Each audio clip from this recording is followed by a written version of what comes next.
Olá, bom dia, queridos alunos do sexto ano de Geografia. Vamos iniciar aqui uma gravação da aula, dando continuidade aqui à nossa aula do capítulo 1. Hoje falando do impacto ambiental ocasionado pela ação antrópica, justamente que é a ação do homem que ocupou as grandes áreas metropolitanas devido ao processo de êxodo rural nos últimos anos, né, que ocasionou alguns impactos ambientais. Um dos primeiros impactos ambientais que nós temos no ambiente relacionado à ação antrópica é justamente a questão do efeito estufa. O efeito estufa, na realidade, é um fator natural que a Terra sempre teve esse efeito estufa.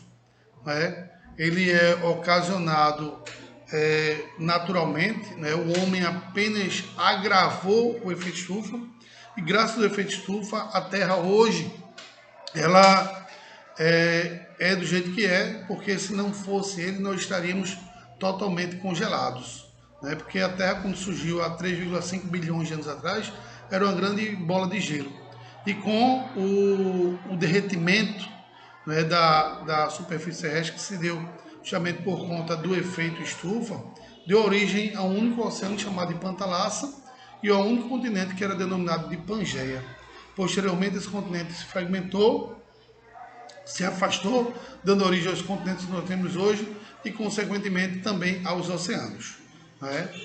E aí o que acontece? Com o surgimento do homem, né, alguns milhões de anos atrás, esse homem, ele com o passar do tempo começou a evoluir e aí associou-se ao processo de desenvolvimento da Revolução Industrial que se deu na segunda metade do século XVIII na Inglaterra, com o advento do capitalismo. Esses dois fatores trouxeram para si para a natureza, um grande impacto foi justamente o agravamento do efeito estufa. O efeito estufa é justamente associado a dois fatores, a eliminação do gás metano e a eliminação do gás carbônico na natureza. O gás metano, como ele é liberado? O gás metano é liberado na natureza após a decomposição de matéria orgânica. Não é? Consequentemente, toda a matéria orgânica que é decomposta, ela é liberada no meio ambiente. E o gás metano é liberado no meio ambiente. Transforma-se em gás e esse gás é liberado no meio ambiente. E o gás carbônico é através da queima da matéria orgânica que nós temos ao ambiente que libera o gás carbônico. Então, quando você queima árvores, né, quando você queima restos de alimentos, você vai produzir o gás carbônico, você queima combustível fóssil, né, como é o caso do petróleo ou de gasolinas, você acaba liberando na natureza o gás carbônico. Então, a associação desses dois processos, né, acaba, de certa forma, eliminando na natureza esses dois elementos que, consequentemente, são responsáveis pelo aumento do efeito estufa. Não é? O efeito estufa ele acaba trazendo consequências gravíssimas à nossa saúde, não é? Ao nosso problema respiratório, não é? Acaba aumentando com isso a temperatura ambiente também, ficando insuportável de se viver em determinados locais. Né? Então, o efeito estufa, que muita gente confunde com, por exemplo, com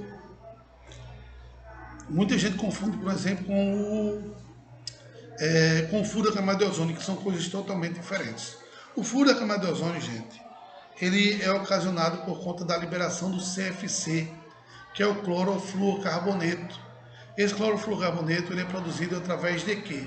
É através da fabricação de ar-condicionados e aerosóis. Né? Então, a fabricação desses produtos acaba possivelmente liberando na natureza uma grande quantidade de CFC, e o CFC, que é o clorofluorcarboneto, entra em contato com as partículas de ozônio na atmosfera, que destrói essas partículas, fazendo com isso o aumento do furo da camada de ozônio. Né? A partir de 92, houve um congresso no Rio de Janeiro chamado de Rio 92 ou Eco 92, né? Onde se desenvolveu uma cartilha chamada Agenda 21, que a partir do início do século XXI, as indústrias produtoras desse gás CFC eram proibidas de fabricar qualquer produto que utilizasse o gás CFC. E aí, consequentemente, começaram a usar esse processo pelo qual o CFC hoje é proibido de ser fabricado em fábricas de aerosóis e ar-condicionados e, consequentemente, a camada de ozônio parou de ser destruída. Mas aí o aluno pergunta, e professor, e a camada de ozônio ela vai voltar a se reconstituir? Não, ela não se reconstitui.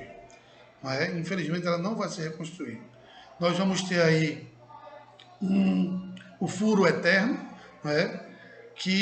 Qual a função da camada de ozônio? A função da camada de ozônio era filtrar os raios ultravioletas para não causar problemas de pele das pessoas e também câncer de pele, na realidade, e também catarata. A catarata se dá por conta da exposição desses raios solares que queima o cristalino dos olhos. Para você ter ideia, no Hospital Altino Ventura faz cerca de 100 cirurgias de catarata por dia, né? Ou seja, trocam o cristalino das pessoas diariamente no Altino Ventura, que são causados justamente por conta da exposição, principalmente pessoas que usam óculos, né? Que andam na rua de óculos de grau, e aí os raios ultravioletas entram em contato com a lente dos óculos, que aos poucos vai queimando, né, nosso cristalino. E aí, consequentemente, as pessoas têm que fazer cirurgia de catarata. Né? Então, isso está relacionado justamente a esse processo de urbanização, né, que esse impacto ambiental acaba trazendo às pessoas no dia a dia. Um outro fator também relacionado à urbanização, né, é justamente o surgimento das ilhas de calor. A ilha de calor, ela se dá de que forma? Ela se dá justamente por conta da verticalização das cidades, que impede a circulação do ar diariamente nas cidades. Os prédios, né, que estão crescendo cada vez mais, a formação de asfalto e concreto nas cidades faz com que o ar não circule, né, e aumente a temperatura ambiente. Quando você anda ali na Avenida Conde da Boa Vista, de meio-dia, 1h da tarde, você olha no horizonte e vê o asfalto tremulando. Aquilo ali nada mais é do que a ilha de calor, que por sua vez acaba trazendo problemas de saúde à sociedade, né? E aí, consequentemente, as pessoas acabam adoecendo facilmente nessas regiões por conta desses impactos ambientais ocasionados por conta dessa verticalização das cidades, aumentando com isso a temperatura local. Então, esse fator associado à alta temperatura com o asfalto concreto é denominada, chamada ilha de calor. O outro grande problema relacionado às questões ambientais com o processo de urbanização das cidades relacionado às chamadas chuvas ácidas. As chuvas ácidas, elas se dão grande parte nas áreas onde tem uma grande concentração industrial, não é? Como é o caso, por exemplo, aqui no Brasil, eu tinha Cubatão, em São Paulo, uma área de grande concentração industrial na década de 80, né, ao qual acabava surgindo aí uma grande quantidade de chuva ácida. A chuva ácida se dá por conta de metais pesados que são produzidos através das indústrias, que são expelidos através dos rios, né, dos mananciais de água e também pelas chaminés das grandes indústrias. Esses metais pesados se aglomeram nas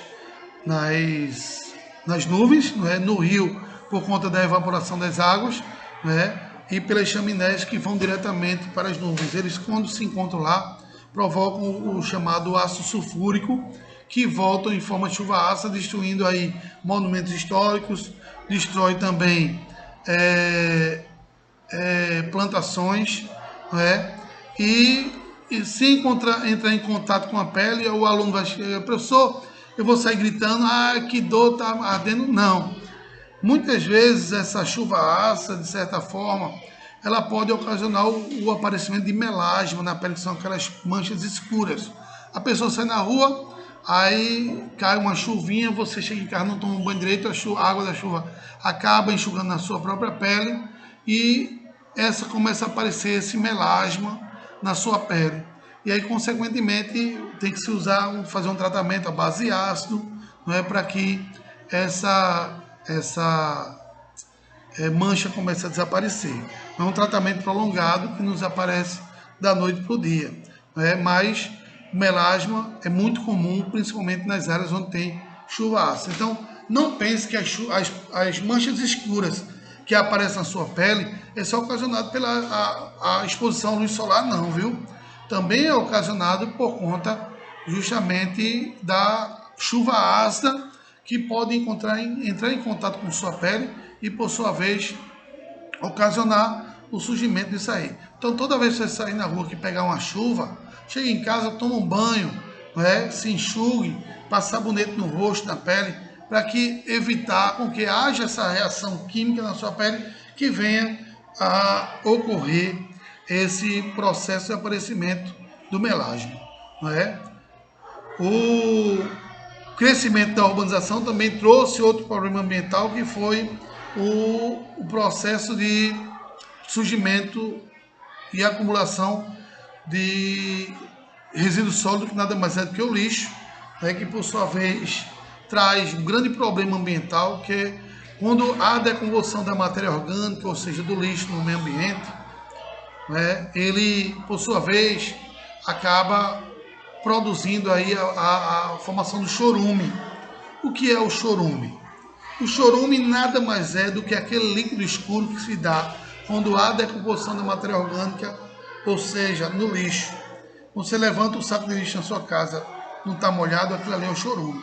O chorume, ele entra em contato com o lençol freático, que por sua vez acaba contaminando o lençol freático. O lençol freático são águas subterrâneas que, ao serem contaminadas pelo chorume, ficam impróprias para o consumo.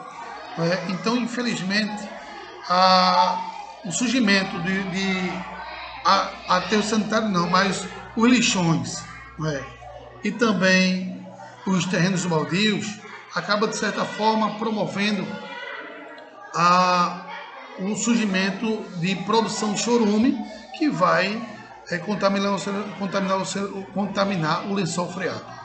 O outro fato que o lixo também produz é justamente a questão da produção do gás carbônico, não é? Quando se decompõe ou é queimado o lixo, transforma-se em gás carbônico, ou quando ele se decompõe naturalmente, não é? A matéria orgânica se decompõe, transforma-se em metano, não é? E o metano, por sua vez, associado ao gás carbônico, são responsáveis pelo aquecimento global, pelo aumento do efeito estufa. Então, na realidade, esse processo, né, das fábricas serem criadas é justamente um processo pelo qual ele, claro, acelerou o processo de desenvolvimento, né, das grandes cidades, porém acabou trazendo um retardo, né, ambiental para nós. Um outro fator relacionado à grande ocupação das cidades é o surgimento das ocupações ordenadas ou favelas, né? Que na realidade essas favelas, ocupações ordenadas, traz fatores de ordem negativa, como por exemplo alguns desastres que se dão por conta justamente de locais impróprios para a construção de casas, como por exemplo no topo de alguns morros, né? Os morros, eles não são locais apropriados para a construção de casas. Porque o cara chega num morro, próximo a um barranco, constrói uma casa, né? E quando ele constrói a casa, ele retira a vegetação nativa do local. Essa vegetação, ela serve como uma cola para prender toda a estrutura de barro, porque aquele morro está ali, porque abaixo ele tem uma rocha. E aí o que acontece? Quando você tira a vegetação, constrói a casa ali, você tirou toda a liga do solo, deixando o solo mais aerado, o que facilita aí a penetração da água da chuva quando há grande quantidade de chuvas nas regiões. E aí o que acontece? Ocorre com isso deslizamento de terra, que vai levar com isso as casas que estão lá, ocasionando aí a morte de muitas pessoas que vivem nessa região. Então, infelizmente, as pessoas insistem em construir casas nessas áreas de risco, né, que por sua vez acabam trazendo condições um tanto quanto preocupantes para as sociedades, né, para o governo, para a prefeitura de determinadas cidades. Por quê? Porque, infelizmente, as pessoas são meio complicadas de lidarem. E aí acaba trazendo esses fatores de ordem negativa. Um outro problema que a ocupação das áreas urbanas se deu é justamente o aumento da poluição sonora por parte de automóveis, grande quantidade de carros nas grandes cidades, né, buzinando, né, eliminando gás carbono na natureza. Além disso, anúncios, né, por alguns carros de sons, né, a grande quantidade de pessoas concentradas ligando som alto, etc. Tudo isso acaba ocasionando problemas de impacto ambiental sonoro, né, que pode trazer problemas no aparelho auditivo das pessoas futuramente, por conta do excesso de som e ruído que se dá nas grandes cidades, justamente por conta da questão ligada aos impactos sonoros. Tem uma questão aí que a gente vai responder aqui no livro agora, né, que na página 23, questão número 3, diz o seguinte: observe a imagem abaixo. Tem uma imagem aí justamente falando do efeito estufa. Diz o seguinte: denomine o fenômeno apresentado e descreva. O fenômeno aí seria o efeito estufa, que você botaria fenômeno natural responsável pelo aquecimento ou armazenamento de parte da energia solar recebida no planeta Terra pela atmosfera. O efeito estufa é um dos responsáveis pela manutenção das condições ideais e o desenvolvimento da vida do nosso planeta, né? Então, graças ao efeito estufa, nós temos a CNTP, que é a condição normal de temperatura e pressão do planeta, que faz com que o ser humano ele esteja sobre a superfície terrestre e todas as espécies animais e vegetais. Porém, o agravamento do efeito estufa, no aquecimento global, ela está, de certa forma, fazendo com que o ser humano seja cada vez mais prejudicado.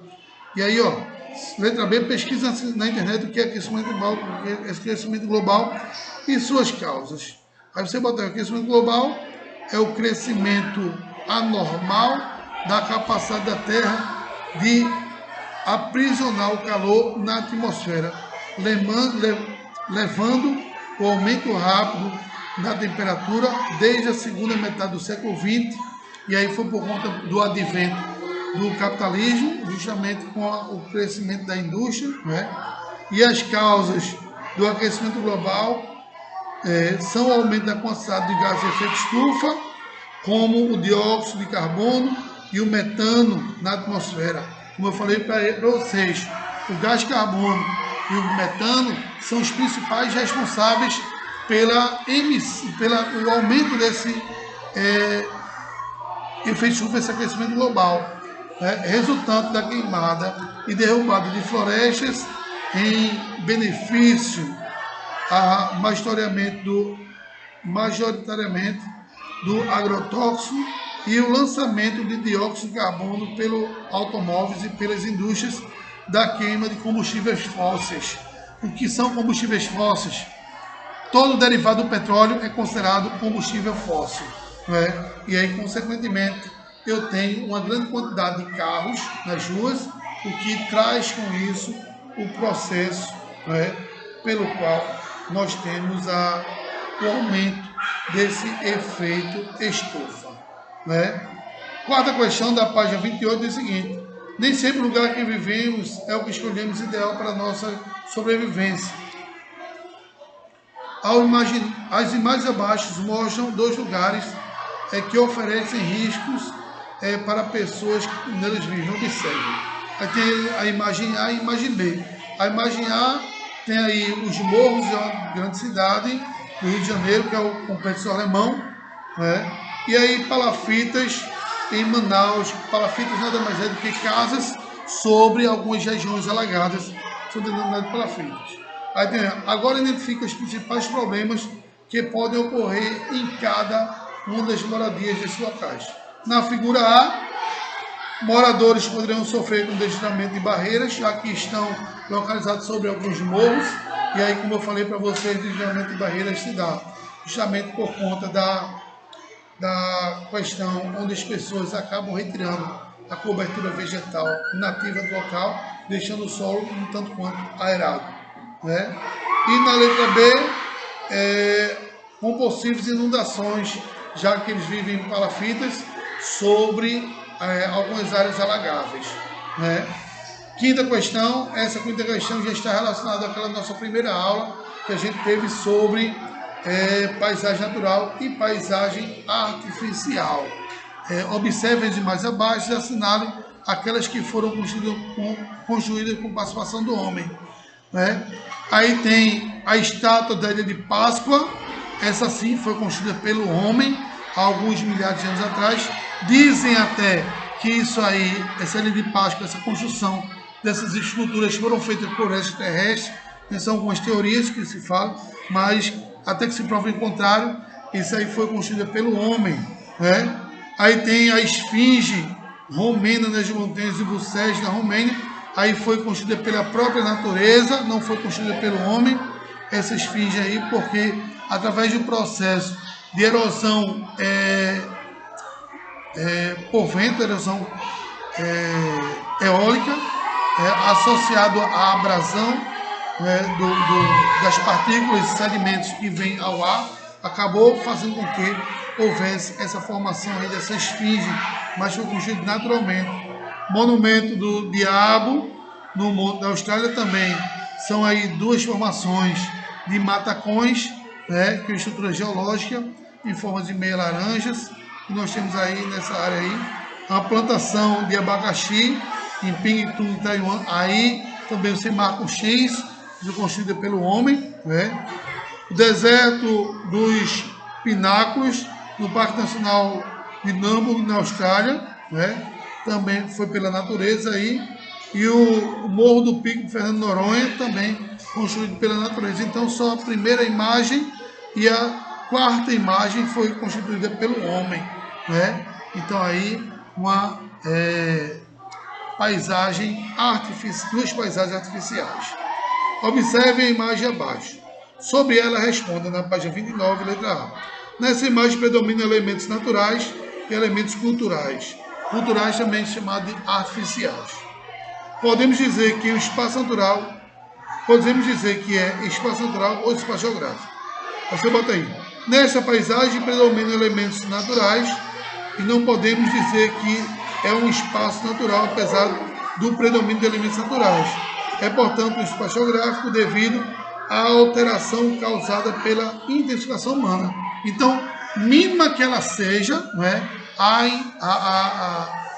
a interferência humana, por mínima que ela seja, ela acaba sendo denominada como espaço artificial causado pelo homem, né? Letra B.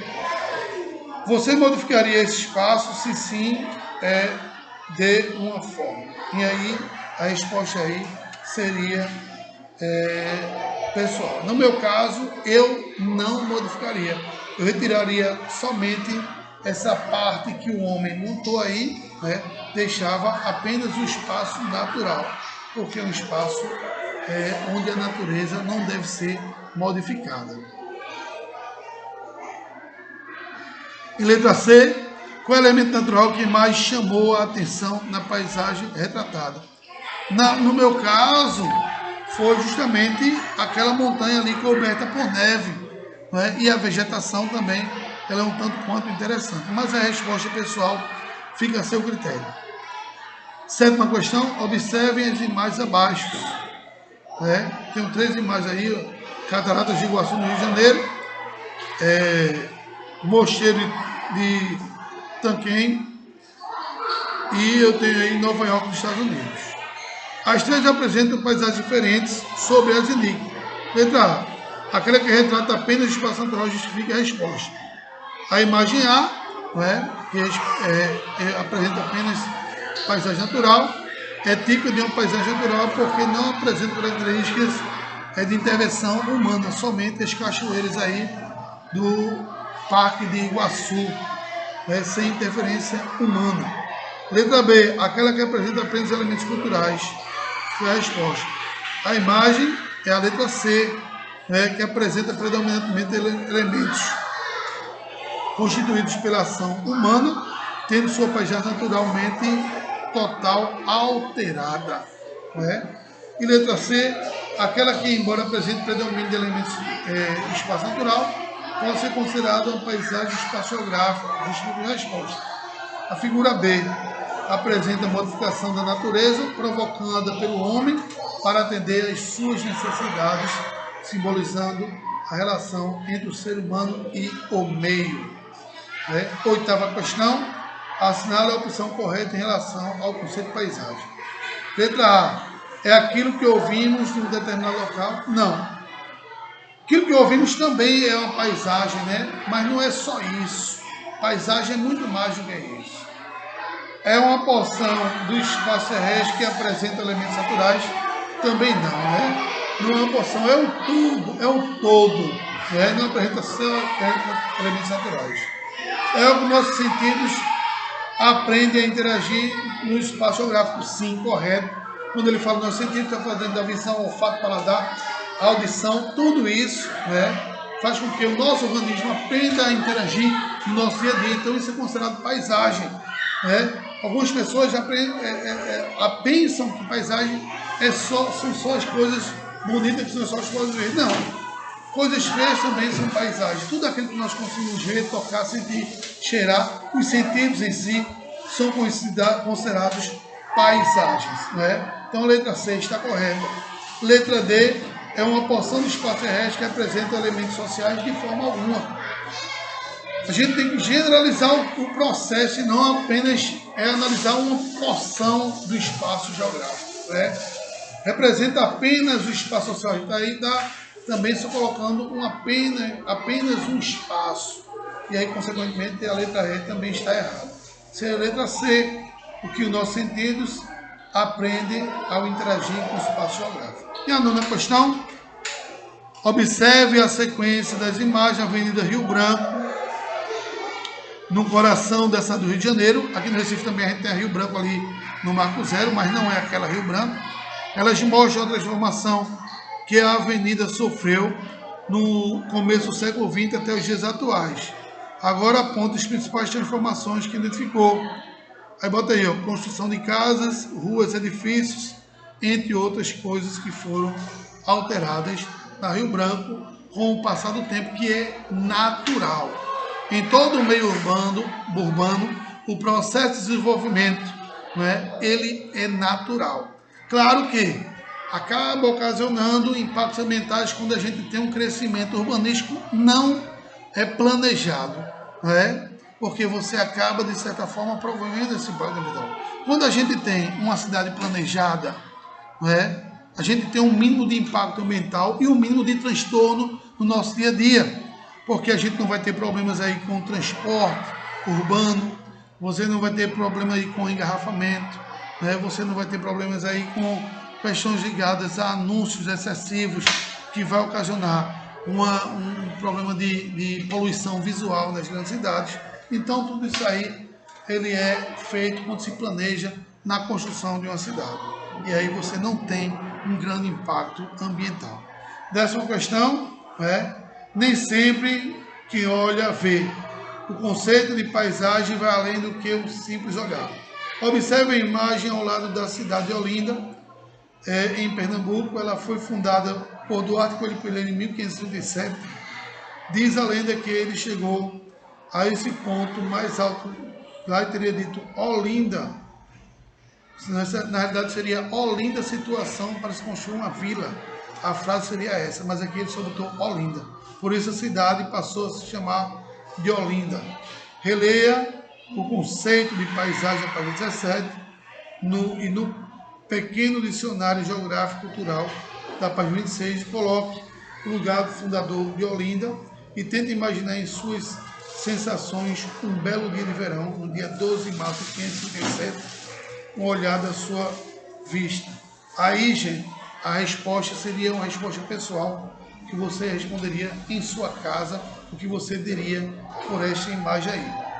E você também pode dizer no dia que chegar lá em Olinda, né? E quem sabe até dar um novo nome à nossa cidade, né? E a 11ª e última questão dessa página: associe os elementos abaixo apresentados de acordo com sua respectiva origem. N para natural e C para cultural. Casa, elemento cultural, claro. Estádio de futebol também cultural. Floresta, natural. Riacho, natural. E ponte, cultural. Ok? Então, gente, vamos ficando por aqui. Espero que vocês tenham gostado. Um abraço a todos, que Deus abençoe e até a próxima semana. Um abraço, fiquem com Deus.